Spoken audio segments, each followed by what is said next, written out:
The great arena of Vortex stood like a giant metal bowl in the heart of the galaxy. Thousands of alien races gathered in the stands. Creatures of all shapes and sizes cheered loudly as champions from different worlds battled below. The arena was famous. It was where the strong showed their power, and where the winners claimed great prizes. This year, something different happened. A human had entered the competition. Captain Jace Thorne stood alone in the center of the arena. He wore black armor with a faded Earth flag on one shoulder. His face was calm, but his eyes were sharp like blades. Most aliens in the crowd had never seen a human before. Many thought they were weak or simple. Some believed humans were just myths. But now, one stood before them, ready to fight the Krovec, warlord. The Krovec were a proud and powerful race. Their champion was over 8 feet tall, covered in dark red scales, and carried a double-bladed energy axe. He roared as he stepped forward. Everyone thought the human would die quickly, but the fight didn't go as expected. Jace moved fast, very fast. He dodged the first attack and struck the Krovec's leg with a plasma blade. The alien stumbled. Then, Jace rolled to the side, jumped, and hit the Krovec in the chest. Blow after blow, the human cut down the giant warrior. In less than 5 minutes, the Krovec was on the ground, defeated. The arena went silent. Then it erupted with noise, cheers, gasps, disbelief. The human had won. High above the arena, the Galactic Council watched from their golden tower. One of the counselors stood and spoke. "Champion Jace of Earth, you have earned your reward. You may choose any prize from our vaults. Weapons, wealth, ships, or," he paused, "slaves from the losing empires." On the screen, different options appeared. Rich metals, rare weapons, advanced starships, and rows of alien prisoners, war slaves, each from races who had lost in the trials. Everyone expected the human to take a weapon or a ship. Instead, Jace pointed to the far end of the screen. "I'll take her," he said. The camera zoomed in. It showed a small figure, sitting quietly behind bars. She had silver blue skin, soft white hair, and large purple eyes. She wore a simple dress and looked afraid. She was thin, almost fragile. Her name was Princess Lysera of the Frail species. Gasps filled the arena. The Frail were known as weak, peaceful, and nearly extinct. They had lost every war. Their people had no armies. Their ships were for farming, not fighting. Choosing a frail prisoner, especially a princess, was seen as foolish. The Krovec laughed from the stands. "Is the human mad? He gives up treasure for that weakling?" Jace didn't answer. He just waited as guards brought Lysera to him. She stood before him, shaking slightly. She looked up and said in a soft voice, "Why did you choose me?" Jace smiled gently. "Because you don't belong in a cage." Lysera was confused. "I'm not strong. I can't fight. I'm no use to you." Jace shook his head. "You're more than you think, and I'll show you."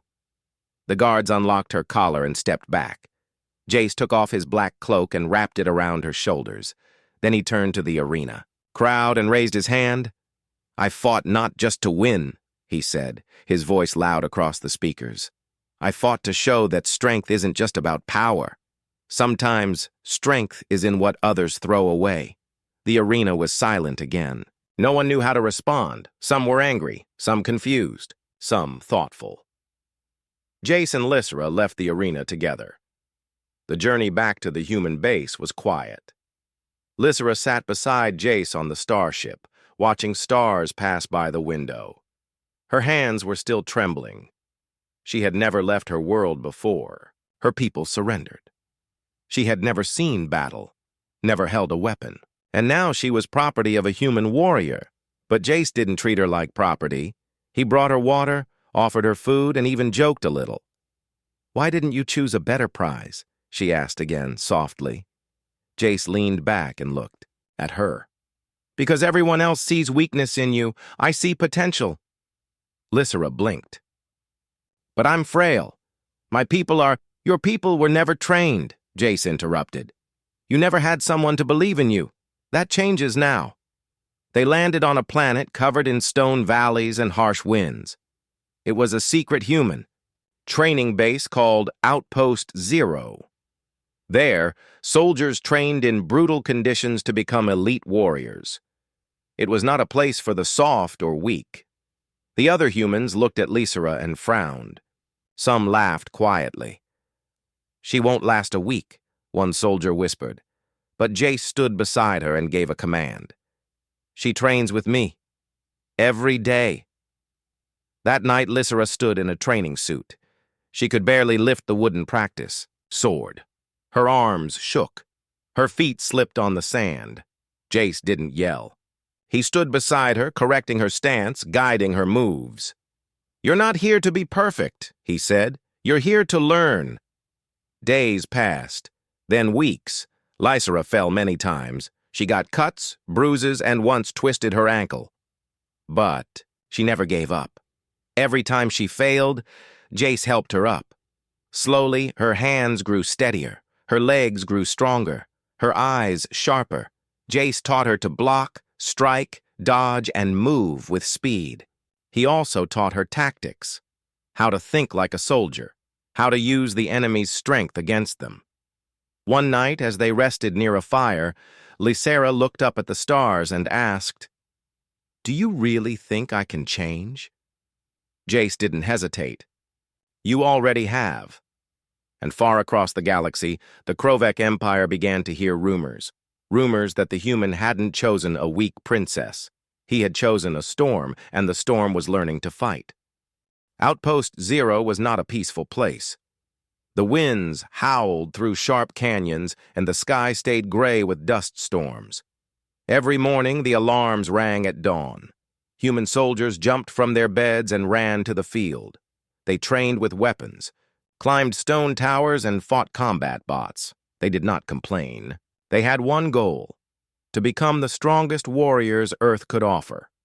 In the middle of these hard warriors stood Lysera, the frail princess. She was smaller than everyone else. Her skin was soft and smooth. Her hands had never held a weapon before. She came from a world of gardens and gentle light, not war zones. Many human soldiers stared at her with doubt. Some shook their heads. "What is she doing here?" one whispered. "She's too soft," said another. But Jace Thorn ignored them all. Every day he stood beside Lysera. He didn't shout. He didn't treat her like a slave. He treated her like a student. And more importantly, like someone who could change. "Again," he said as she lifted the wooden sword.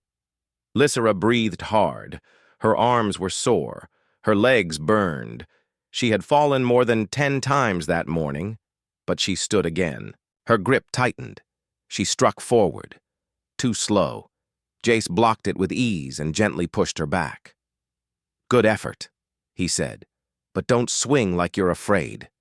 "I'm not afraid," Lysera said, though her voice was tired. "Then prove it," Jace smiled. She tried again, and again.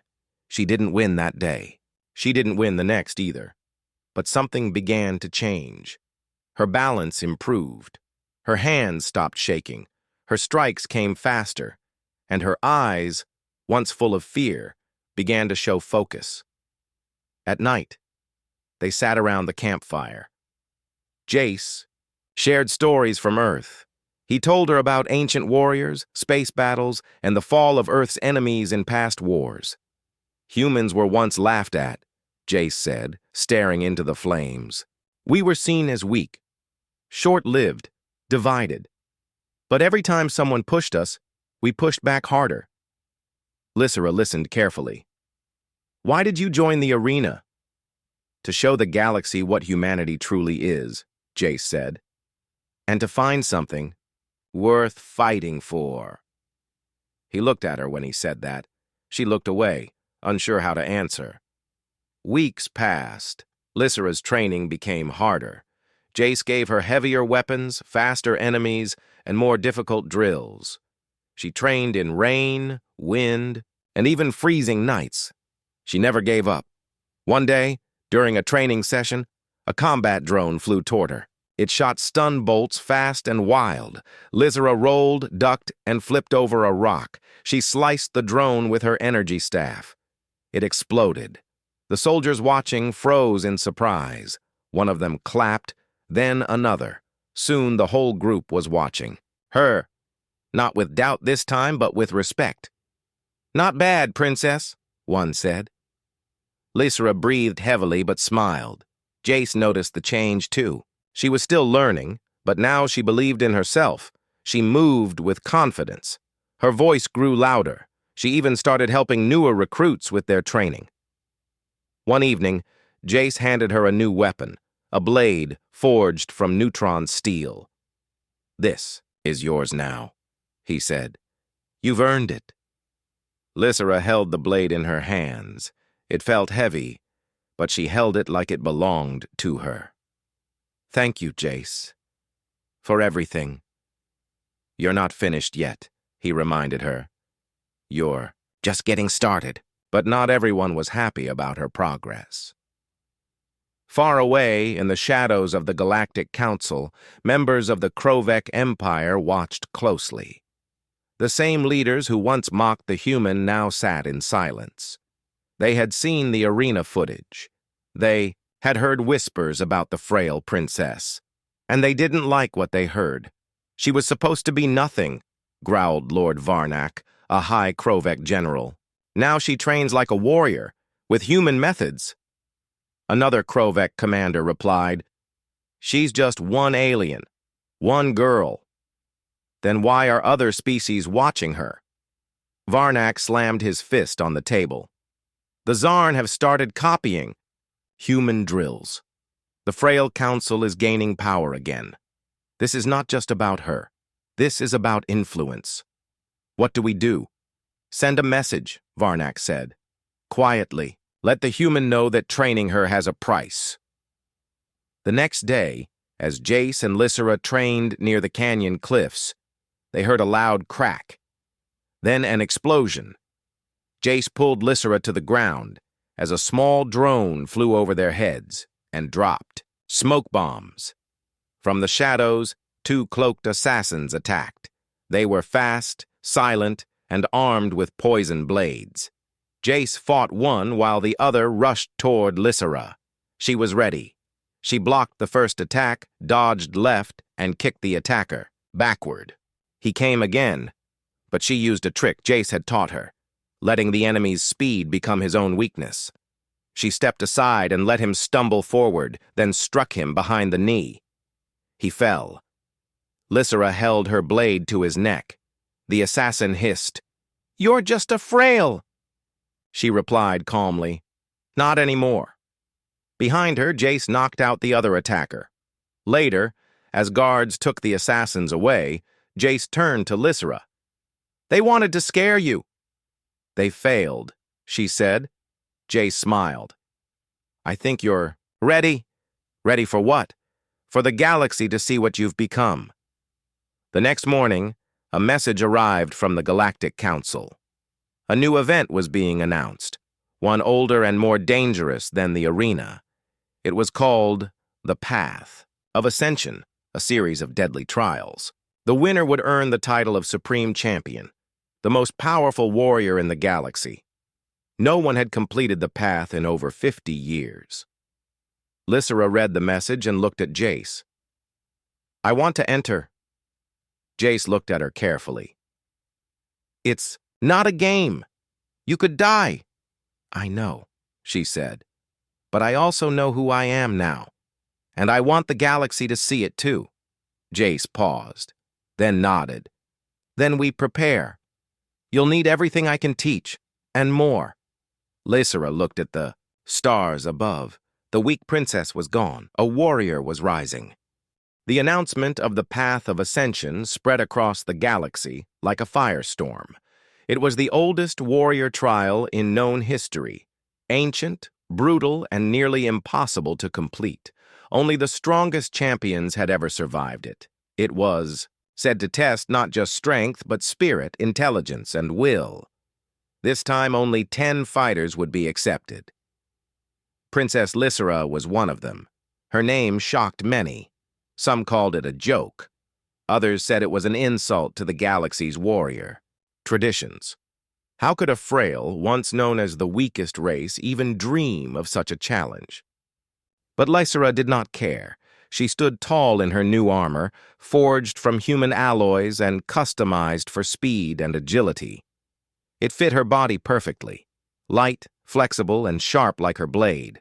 The once scared princess was now a trained fighter. Her silver-blue skin glowed under the lights of the ship, and her purple eyes burned with purpose. Jace watched her from the edge of the training deck. He didn't need to speak. He just nodded, proud. "You've already changed the story," he told her. "Now go finish it." The 10 fighters were called to a massive space station known as the Crucible, floating between 2 stars. The station was built by an ancient race long gone, filled with mazes, battle domes, and deadly puzzles. Every challenge inside was designed to break a warrior's mind and body. The other 9 fighters were all famous champions. There was Krawl of the Krovek, a brutal giant who had won 6 galactic duels. Senthra, the blade dancer from the Silthar Hive worlds, faster than lightning, and Durnak, a mech-suited warrior from the Iron Moons, known for crushing enemies with his robotic fists. They all looked at Lysera and smirked. Kral walked over, towering above her.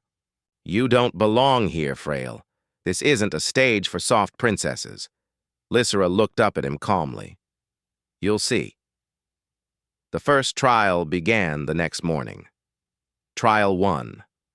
The Beast Maze.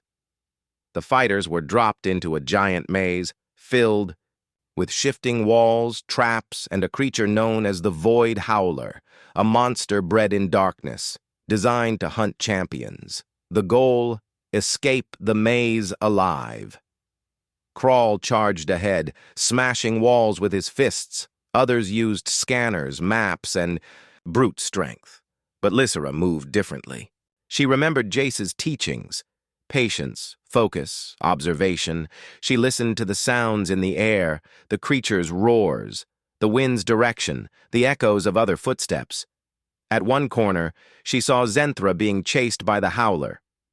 The insect-like warrior ran fast but panicked. The Howler caught her in its claws and crushed her in one swift blow. Lysera didn't run. She turned and faced the monster. It roared. Tall and full of rage, Lysera used her agility. She jumped, rolled, dodged. She struck its eye with a plasma dart and blinded it on one side. Then, using a wall for a boost, she leaped onto its back and drove her blade into the base of its skull. The monster fell. The other fighters watched in disbelief as Lysera walked out of the maze, calm and breathing steady. She was the first to finish. Trial 2. The Mirror Room. This room tested the mind. It was filled with perfect mirrors, reflections, and illusions. The warriors saw copies of themselves, enemies from the past, and painful memories. Krawl screamed and smashed everything. Durnak got lost in the illusion and collapsed, but Lysera walked slowly. The mirrors showed her as a slave, weak, crying, alone. They whispered, "You are nothing," but she kept walking. One mirror showed her as a warrior, then a leader, then a queen. "You can be anything," it said. She touched the mirror gently. "I already chose what I want to be." The exit opened. She passed the second trial. Back at the viewing halls, thousands of aliens watched the trial broadcasts. Many couldn't believe what they saw. The frail girl was not weak. She was clever, fast, and brave. Small species often ignored in the galaxy began cheering her name. On her homeworld, the frail council gathered in silence, watching her face on the screen. One elder whispered, "She may change everything." Trial 3. The Death Arena. Only 5 fighters remained now. They were dropped into a circular battlefield. Floating platforms spun above lava. Energy shields flashed in random bursts. This was a fight to survive. Only 2 were allowed to move to the final round. Kral, Durnak, and 2 others prepared to kill. Lysera stood still, calm. When the match started, chaos broke loose. Durnak fired heavy plasma rounds. Kral jumped across platforms, destroying everything. One fighter fell into the lava within seconds. Lysera used speed and intelligence. She jumped between platforms, dodged every shot, and waited. When Durnak reloaded, she struck. Her blade cut into the wires of his mech, disabling one arm. He fell backward, crashing into a pillar and knocking himself unconscious. Kral roared and came at her next. He struck hard. She blocked. He kicked. She rolled. He grabbed her by the neck, lifting her up. "You are still weak," he growled. She smiled through the pain. "Wrong." Then she pulled a hidden blade from her boot and stabbed him in the side. He dropped her, roaring. She used the moment to flip backward and kick him into a lava trap. A force field activated. The fight ended. She and 1 other were left standing. As she stepped out of the arena, bruised and sweating, Jace was waiting in the hallway. He held out a bottle of water. "You survived," he said. "I did more than survive," she replied. They both smiled. Later that night, Lysera looked out of the station window. Stars blinked across the black sky. She thought of her people, her world, and her past. She had once been afraid of even speaking too loudly. Now the galaxy knew her name. She didn't just want to win. She wanted to inspire, to prove that no species, no person was born weak. They just needed someone to believe in them and a chance to fight back. The final trial was coming, and Lysera was ready. The final trial was near. Only 2 fighters remained, Lysera of the Frail and Kral of the Krovek Empire. Both had passed all 3 trials. Both had survived monsters, illusions, and death matches. But only one would win the path of ascension. The galaxy held its breath. On every major world, screens showed Lysera's face. In the past, she had been called weak, soft, and useless. Now, many called her the New Hope. She had inspired species long ignored, and voices once silenced. Even young frail girls on her home planet wore training gear and wooden swords, pretending to be her. But Kral still wanted to destroy her. Inside his war chamber, he trained with rage. Every strike, every punch was fueled by hate. "She embarrassed my empire," he growled. "I will crush her and show the galaxy who the true warrior is." The Galactic Council gathered again. Their robes shone gold, but their faces looked tense. They had underestimated the human's choice. Now Lysera was rising too fast, gaining too much attention. "If she wins, balance will break," one counselor said. "Should we stop her?" another asked. But the elder counselor raised his hand. "If we stop her, the people will riot. If she wins, we must accept it, or face rebellion." The final trial would decide everything. Jace stood beside Lysera as they prepared for the last test. She adjusted her armor straps, checking her blade and gear. "You've done more than anyone expected," Jace said softly. "I'm not done yet," Lysera replied. Her eyes were focused, her voice calm. Jace nodded. "Then finish it." Before entering the final arena, Lysera received a message from her home planet. It was a video. Her mother, once the silent queen of the Frail, looked into the camera and whispered, "No matter what happens, we are proud of you." Lysera smiled and closed the message. She was no longer the girl who had once knelt in chains. She was a warrior now. The final trial, the machine of judgment, the gates opened. Lysera stepped into a dark dome. The walls were smooth metal. The floor shook beneath her feet. Lights flickered above as giant doors opened on the other side. Kral stepped in. He wore red battle armor with sharp spikes. His eyes glowed with rage. Between them, the ground opened, and something rose from the center, a giant machine.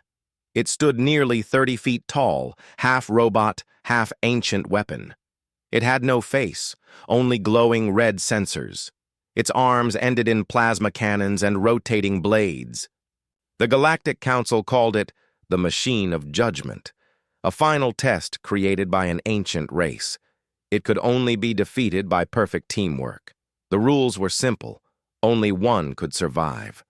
But both had to fight it together first. Crawl snarled. "Stay out of my way, Frail. I'll kill it alone." Lysera said nothing. She raised her blade and faced the machine. The trial began. The machine moved fast. Its cannons fired plasma beams across the dome. Kral charged in first, swinging his energy axe. Sparks flew as metal clashed with metal. But the machine knocked him back with one strike. Lysera dashed around the left side using her speed. She threw a grenade at its leg, damaging a joint. The machine turned and fired at her. She flipped behind cover, then rushed forward again. Kral growled and joined her. "Don't think I need your help!" "Then try not to slow me down," she replied sharply. For the next 10 minutes, the two fought side by side. They cut wires, burned circuits, and avoided deadly blasts. Lysera climbed up its back, stabbing into its control core. Kral broke one of its arms. But then, the machine adapted. Its body changed. New weapons appeared. Sonic waves hit them hard, throwing them apart. Lysera hit the wall. Blood ran from her lip. Kral groaned, struggling to stand. "It's too strong." Lysera stood first. She looked at the machine. It was charging its final blast. Then she looked at Kral. "You want to win?" she shouted. "Then fight like you mean it, or stay down and let a Frail finish what you couldn't." Kral growled in anger, but he stood. Together, they rushed the machine. Lysera distracted it from below. Kral leapt onto its arm and cut the cannon in half. Lysera jumped again and drove her blade deep into its core, all the way through. The machine shuddered, then exploded. Smoke filled the dome. Only one figure stood when the dust cleared. Lysera Kral lay on the ground, breathing but unable to rise. His armor was broken, his axe gone. He looked up at her and saw no weakness anymore, only fire. The Galactic Council made the announcement. "The path of ascension is complete. The new champion of the galaxy is Princess Lysera of Frail." The galaxy erupted. Outside the arena, millions watched with joy and shock. On Frail's homeworld, crowds filled the sky gardens. Children sang her name. Soldiers dropped their weapons in respect. And on Earth, the human military sent a message to Jace. "Well done. You trained a legend." Later, as Lysera stood on the council platform, she wore her battle armor like a crown. Jace stood beside her. The council offered her rewards: power, land, and command over armies. She raised her hand. "I accept no throne," she said. "I accept no chains. I only ask for one thing." The crowd went quiet. "I want all species, strong or weak, to be seen as equals. I want training centers built on every poor world. I want the ignored to be heard, and I want peace through strength, not fear." Some counselors looked nervous, but others stood and clapped. Kral, still injured but awake, gave her a nod. "You fought with honor," he said. "I fought because someone believed in me," Lysera replied. She turned to Jace. "You didn't pick a prize that day," she said. "You gave me a future." Jace smiled. "You made it with your own hands." And across the stars, a message spread. The warrior princess had risen, and she was not done yet. Weeks had passed since Lysera won the path of ascension.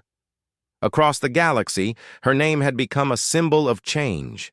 The once weak, frail princess had defeated warriors, beasts, and machines. She had stood in the heart of the galaxy and claimed victory, not just for herself, but for all those who were once called weak. She was no longer just a champion. She was a legend. On her homeworld, the frail people celebrated her return. Their once quiet cities were now filled with banners, lights, and music. Children held swords, and wore purple robes like hers. Elders cried when they saw her face on screens. The royal palace, which had once fallen silent during the war, opened its doors again. Lysra stood at the balcony and waved to her people. Behind her stood Jace Thorne, her trainer, her friend, and the man who had first seen her strength. "Look at them," Lysra whispered. "They never believed we would rise again." "They needed someone to show them how," Jace replied. "You did that." Lysra turned to him. "No, we did that." But peace was not guaranteed. The Krovic Empire, bitter from their defeat, began preparing for war. In secret, they built new ships, trained fresh soldiers, and sent spies into allied systems. Lord Varnak, the commander who once called Lysra useless, now saw her as a threat. "She's dangerous," he said during a secret meeting. "She's uniting the small races. The weak are gaining confidence. If we don't act, our empire will fall." "What do we do?" asked another Krovec officer. "We strike," Varnak said. "Not just at her people. We strike at Earth, at humanity, at the root of her rise." The attack came without warning. 3 Krovec dreadnoughts entered Earth's system and opened fire on orbital stations. Defense forces scrambled to respond. On Frail, news of the attack reached Lysra within hours. She stood in her war chamber, watching the screen as human ships battled above Earth. Jace entered, wearing his black armor once again. "They're trying to erase everything we built," he said. "Then we won't let them," Lysra said firmly. "We?" he asked. Lysra walked to the center of the room and activated a galactic communication link. Her voice reached across thousands of systems. "This is Princess Lysra of Frail," she said. "To all species who believe in freedom, to those once called weak, rise now. Stand with us. Earth is under attack, and I will not let it fall." The response was massive. Ships from small planets arrived first, farmers who had turned fighters.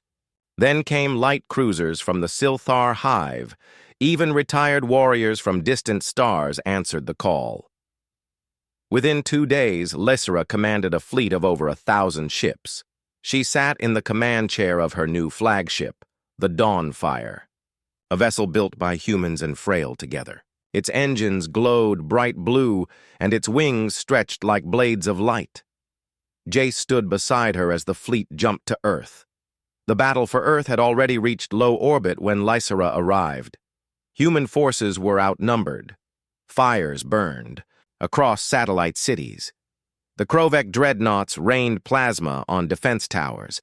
Then a new light appeared in the sky, the Dawnfire, and behind it, the united fleet of the Forgotten. Lysra spoke one word: attack. The Allied ships surged forward. Frail fighters weaved between Krovec blasts, striking engines and shields. Silthar drones disabled weapons. Human warships charged with heavy firepower, and leading them all was Lysra. She flew into the heart of the battle, her voice steady on the comms. "Protect the humans. Break the Krovec lines. Show them we are not weak." Jace, flying beside her, shouted with pride, "Let's finish what we started!" Lord Varnak, watching from the Krovec command ship, growled in rage. "How is she still alive? How is this possible?" His officers panicked. "We're losing power. Frail ships are everywhere." "She was supposed to be nothing," Varnak shouted. "End her now." He launched his personal assault ship toward Lysra's location. Lysra saw it coming. Varnak's ship was massive and armed with a drill core cannon. It fired toward the Dawnfire, causing heavy damage.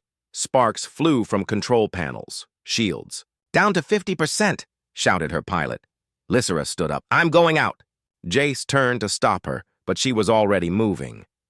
In space armor, Lysra launched from the Dawnfire and landed on Varnak's ship, using a magnetic grapple. She cut through the hull and entered the dark corridors alone. Krovec soldiers attacked. She fought them with blade and blaster, moving like a shadow through fire and smoke. Finally, she reached the control room. Varnak stood there, waiting. "You were nothing," he growled. "A gift, a joke." "And now I'm your end," Lysera replied. He charged. The final duel began. Varnak was strong, but Lysera was faster. She dodged his heavy strikes, hit his weak spots, and used every move Jace had ever taught her. The fight lasted minutes, but felt like hours. Finally, Varnak swung too wide. Lysera slid under his arm and drove her blade into his chest. He gasped. "You are frail." "I am," she said, "and proud of it." Varnak fell. With their leader gone, the Krovek ships retreated. The battle was over. Earth was saved. Cheers erupted across every planet in the Alliance. Later, in the Grand Hall of Earth, Lysera stood beside Jace once more. World leaders, soldiers, and citizens clapped as she entered. Children ran forward with flowers. Veterans saluted. The President of Earth handed her a silver medallion for bravery, strength, and unity. But Lysera stepped back and held up her hand.